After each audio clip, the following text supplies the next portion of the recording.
বৃষ্টিতে যখন রাস্তাঘাট পানিতে ডুবে যায় তখন সাধারণ মানুষের চলাচলই হয়ে পড়ে কঠিন। কিন্তু বিয়ে বলে কথা, বরযাত্রী তো আর থেমে থাকতে পারে না।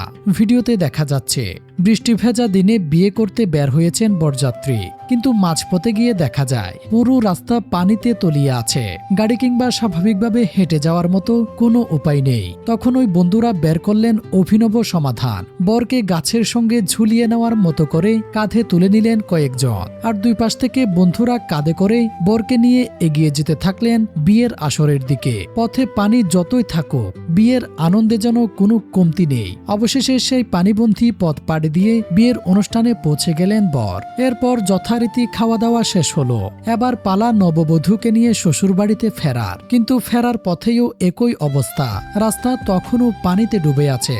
এবার বরকে একদল বন্ধু কাঁধে তুলে নিলেন, আর নববধূকে আরেক দল বন্ধু কাঁধে তুলে নিলেন। দুজনকে আলাদাভাবে কাঁধে তুলে নিয়ে পানির মধ্য দিয়ে শুরু হলো শ্বশুরবাড়ির যাত্রা। বিয়ের দিন এমন পরিস্থিতি যে কোনো দাম্পত্য জীবনের জন্য আজীবন মনে রাখার মতো। তবে এই বরকনের ক্ষেত্রে বিয়ের স্মৃতির সঙ্গে যুক্ত হলো বৃষ্টির পানি, বন্ধুদের কাঁধ আর একসঙ্গে পার হওয়া এক অদ্ভুত পথ চলা। সত্যি বিয়ে শুধু একটি সম্পর্কের শুরু নয়, কখনো কখনো সেই শুরুটাই হয়ে যায় জীবনের সবচেয়ে মজার ও স্মরণীয় গল্প। ইতিমধ্যেই এই ভিডিওটি সামাজিক যোগাযোগ মাধ্যমে বেশ ভাইরাল হয়েছে।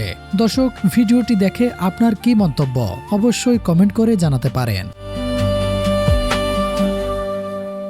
Desk report, pro news.